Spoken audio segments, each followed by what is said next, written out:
Look, we all know that Apple fumbled this whole AI thing last year in 2024 and all of this year, and it's looking like most, if not all, of next year as well. We know that. Okay, so let's just address that part immediately and get that out of the way. They fumbled it.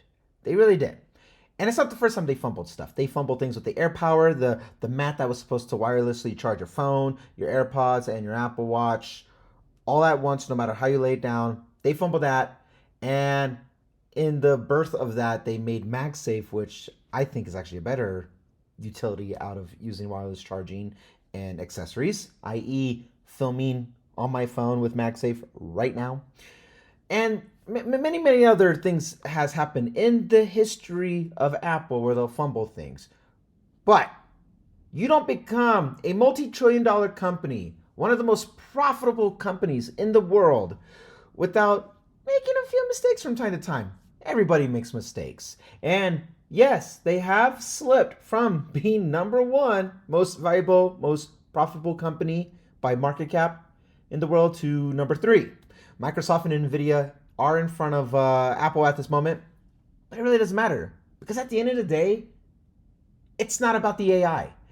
It's not about the fumbles. It's about, I wouldn't even say it's about the products necessarily, even though the products are the end result of it. It's about the ecosystem. It's about the network in-house that they have built. It always has been about that. So when we talk about AI, and I've been saying this long before I created this channel, back when I was doing podcasts, back when I have said this for a very long time. AI as a branding, as just a two-letter word, is a trend, a fad. It's not meant to stick around forever. It won't stick around forever because, one, our attention spans are too short and we're too squirrel about things where we will go off onto the next thing. You can't hold our attention forever. AI is cool right now because of OpenAI and what they've done with ChatGPT and Dolly, which got like what OpenAI have done over the last couple of years, mind-blowing. And I do believe, personally, this is just the beginning. Look at Google with Gemini, Apple with Apple Intelligence, XAI with Grok, and many more. Then we'll see more that comes from this. And then the tailored AI stuff for video, sound, music, rendering art, coding, search bot, chat bot, I should say. All those things are just accessories, tools to the greater ecosystem of which we operate out of. So yes, Apple's one hasn't worked out right now. It is what it is.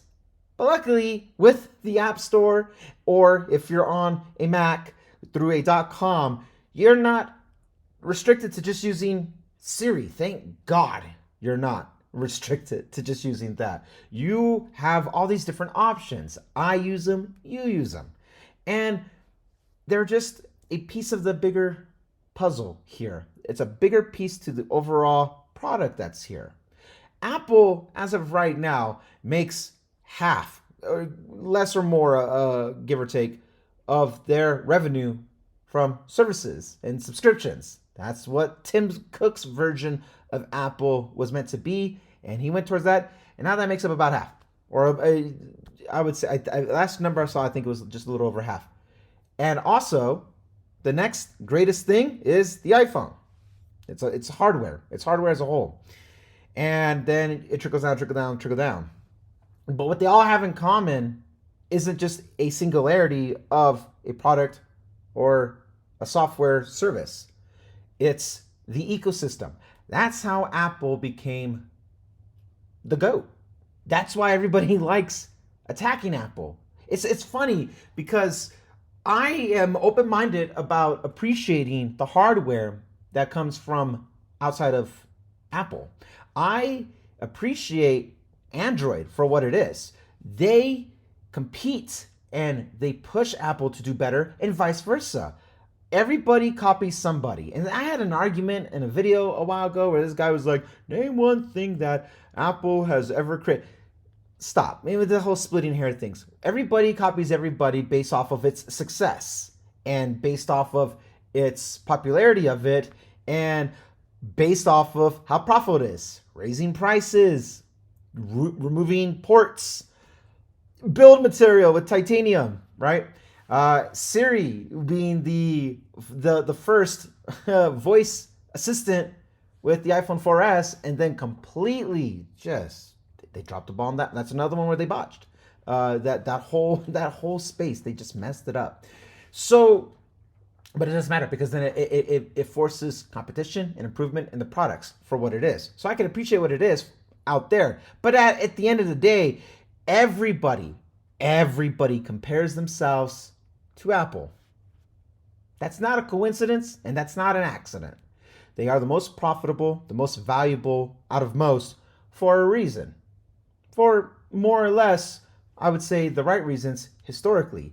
They can't stay on top forever. And they don't and if we are to take them at face value, they don't want to stay on the top forever. That wasn't their goal. Definitely not on Steve. Steve Jobs was like, all we care about is making the best products.